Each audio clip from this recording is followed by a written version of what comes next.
আমরা তো বিএনপি একটি উদার রাজনৈতিক গণতান্ত্রিক দল, আমরা সমস্ত রাজনৈতিক দলের গণতান্ত্রিক অধিকার রয়েছে। বিএনপি তো একটা ফেসিস্ট দল না, একটা গণতান্ত্রিক দল। ঢাকা শহরে তারা মিছিল করতে পারে না, সমাবেশ করতে পারে না, এবং তাদের অফিস বারবার আক্রান্ত হয়। সেই দলকে যদি এত ভয় পায়, সেটা তো খুবই উদ্বেগের। না, বিএনপির অবস্থান জাতীয় বিষয়ে তো আপনারা তো দেখতেই পাচ্ছেন যে সবচেয়ে জাতীয় পার্টি তো আপনি জানেন যে সামরিক জনতা স্বৈরাচার এরশাদ 1982 সালের 24শে মার্চ একটি নির্বাচিত সরকারের কাছে রাতের অন্ধকারে অস্ত্রের মুখে ক্ষমতা দখল করে দিচ্ছিল 1982 24শে মার্চ। তো সেখানে তারপর থেকে দীর্ঘ 9 বছর আমরা এই দেশের ছাত্র সমাজের যে সকল গণতান্ত্রিক শক্তি আমরা ঐক্যবদ্ধভাবে একটি স্বৈরাচার বিরুদ্ধে আন্দোলন করে আমাদের দেশনেত্রী বেগম খালেদা জিয়া তিনি দায়িত্ব নিয়ে আন্দোলন করে তিনি আপসহীন দেশনেত্রী তিনি খেতাব পেয়েছিলেন, এবং স্বৈরাচার এরশাদের পতন ঘটিয়ে আমরা 1990 সালে আমাদের সর্বদলীয় ছাত্রকে গঠন করেছি। সেই গঠন করে আমরা ডাকসুর নেতৃত্বে তখন আমাদের ওই আন্দোলনটা একটা চূড়ান্ত বিজয়ের লক্ষ্যে নিয়ে আমরা 1990-এর আমরা জানেন যে 6 ডিসেম্বর স্বৈরাচার এরশাদের চূড়ান্ত পতন হয়েছিল। সেই পতনের পরবর্তীতে আমরা জানেন যে জাতীয় পার্টির সাথে কারা সখ্যতা হয়েছিল, সঙ্গী ছিল দীর্ঘদিন। সেই জাতীয় পার্টির ব্যাপারে তো আমাদের স্ট্যান্ড ক্লিয়ার। আমাদের দেখেছেন 86-এ আমাদের কথিত ফেসিস্ট স্বৈরাচারের যে আমাদের আওয়ামী লীগের যে সভানেত্রী যে ফেসিস্ট হাসিনা, উনিও তো নির্বাচনে গিয়েছিলেন। রাতের অন্ধকারে তিনি লং ড্রাইভে গিয়ে বলেছিলেন আমি রাজি। তারপরে শহীদের রক্তের সাথে বেইমানি করে তিনি সংগঠিত জাতীয় বেইমান হয়েছিলেন 86 সালের নির্বাচনে। জামাতও ছিল সেই নির্বাচনে, 88 নির্বাচনে গিয়েছিলেন, আমরা দেখেছেন। সেই নির্বাচনে তারা গিয়েছেন, 4 বছর প্রলম্বিত হয়েছিল আমাদের সেই বিজয়, মানে এই শহীদের রক্তের সাথে বেইমানি করে তারা যাওয়ার জন্য, যে জয়নাল জামুক, সেলিম দেলোয়ার, তারপরে আমার নূর হোসেন, জিহাদ, ডাক্তার আমাদের সামসুল আলম মিলন, সে অনেক অসংখ্য শহীদ রক্তের বিনিময়ে আমরা অর্জন করেছি। সেই অর্জনের মধ্য দিয়ে আমাদের পরবর্তীতে আমরা তার বিচার দাবি করেছিলাম যে তার বাংলাদেশে যেন তার এই স্বৈরাচার এরশাদের যে দীর্ঘদিন যে গণতন্ত্রকে হত্যা করেছে তার বিচার হওয়া দরকার। কিন্তু সেই ধারাবাহিকতা আমরা দেখেছি কিভাবে, মানে দীর্ঘদিন নির্বাচনে তারা দেখেছেন যে 96-এ আওয়ামী লীগ এই বিএনপি সরকারের বিরুদ্ধে জামাত এবং আওয়ামী লীগ যৌথভাবে আন্দোলন করেছে, তারা একসাথে আন্দোলন করেছে তত্ত্বাবধায়ক সরকারের দাবিতে। সেখানে বেগম খালেদা জিয়া সংসদীয় গণতন্ত্র উত্তরণ ঘটেছেন এবং কেয়ারটেকার সরকারের বিল পাস করেছেন, সেটা আমরা ইতিহাস আমরা জানি। পরবর্তীতে আমরা দেখেছেন যে তারা দেশের আমাদের সাথেও তাদের ছিল, জামাতেরও ছিল, কিন্তু জাতীয় পার্টির সাথে আমাদের কখনো হয়নি। সেই জাতীয় পার্টি নিষিদ্ধের বিষয় যেটা নিয়ে আজকে কথা হচ্ছে, যে আমরা তো বিএনপি একটি উদার রাজনৈতিক গণতান্ত্রিক দল, আমরা সমস্ত রাজনৈতিক দলের গণতান্ত্রিক অধিকার রয়েছে।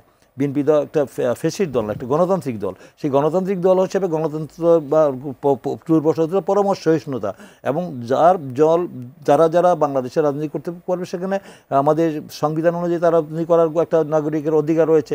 তারা করেছে, আমরা নিষিদ্ধ রাজনীতির পক্ষে না, কোনো দল নিষিদ্ধের পক্ষে না।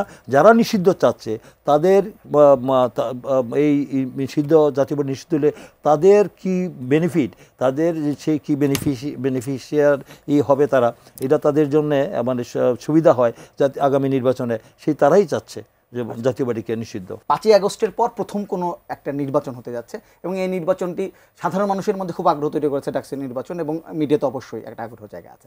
সবকিছু মিলে ডাকসু নির্বাচন এখন পর্যন্ত আপনার পর্যবেক্ষণ কি কিরকম হচ্ছে?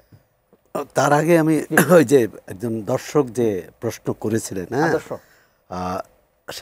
সেটাও ডাকসু নির্বাচনের সঙ্গে সংশ্লিষ্ট না, কিন্তু জাতীয় নির্বাচনের সঙ্গে, যে এখন মাঠে বিএনপি অপ্রতিদ্বন্দ্বী, তার কোনো প্রতিদ্বন্দ্বী নাই। এখন প্রতিদ্বন্দ্বী যদি না থাকে তাহলে নির্বাচনটা হবে কি করে, অর্থাৎ বাছাইয়ের সুযোগ। যে কারণে জাতীয় পার্টি যে নিষিদ্ধ করা না করার প্রশ্নটা এসেছে, এবং যারা মনে করে যে জাতীয় পার্টি যদি নির্বাচনী রাজনীতিতে থাকে তাহলে জাতীয় পার্টির উপর ভর করে আওয়ামী লীগ বিরোধী দলের আসনেও বিরোধী দল হিসেবে প্রতিষ্ঠা পেতে পারে, এই ভয় যাদের, অর্থাৎ নিজেদের প্রতি আস্থার অভাব এতটাই যে জাতীয় পার্টি, যার কোনো প্রায় জনবিচ্ছিন্ন, এবং রংপুর বা ওই এলাকা ভিত্তিকই দল, সারা দেশে তার প্রভাব প্রতিপত্তি নাই। ঢাকা শহরে তারা মিছিল করতে পারে না, সমাবেশ করতে পারে না, এবং তাদের অফিস বারবার আক্রান্ত হয়। সেই দলকে যদি এত ভয় পায়, সেটা তো খুবই উদ্বেগের। অর্থাৎ তাহলে কি এই জনবিচ্ছিন্ন দল হিসেবে যারা পরিচিত, যারা স্বৈরাচারের দোসর, তাদেরকে এতই জনসমর্থন যে তারা নির্বাচন করলে মানে ফলাফল এরকম উল্টে দিতে পারবে, এটি একটি বিষয়। দ্বিতীয় হচ্ছে যে আপনি যেটা বললেন যে ডাকসু এরকম নির্বাচন হলে সেটার ধরেন জাতীয় পার্টি নেই, আওয়ামী লীগকে তো নিষিদ্ধ করা হয়েছে, তাহলে নির্বাচনের চিত্রটা কি হবে? এবং সেক্ষেত্রে জামাত ইসলাম, এনসিপি বা অন্যান্য দল বিএনপিকে মোকাবেলা করার কথা, যে বিএনপি যতই শক্তিশালী হোক আমরা সম্মিলিতভাবে আমরা প্রতিদ্বন্দ্বিতা দেখাবো, যে আমরা সমানে সমান লড়ব। এবং জামাত ইসলামের আমিরে কি বলে নায়েবে আমির, তিনি কিন্তু এটা বলেছেন বিএনপির বাইরে সবাইকে নিয়ে জোট করবে, সেটা একটা নির্বাচনী চিত্র হতে পারে। এই যে নিষিদ্ধ করার যেটা খোকন ভাই বলছে, যে নিষিদ্ধের রাজনীতি ফল দেয় না।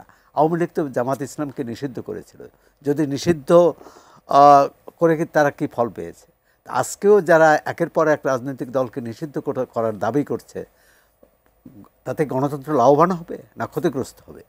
ডাকসু নির্বাচন, ঢাকা বিশ্ববিদ্যালয় ডাকসুর এখানে জিএস, সাবেক জিএস আছেন অনেকে। স্বাধীনতার পর 54টি নির্বাচন হওয়ার কথা 54 বছরে, কিন্তু আমরা নির্বাচন পেয়েছি মাত্র 7টি।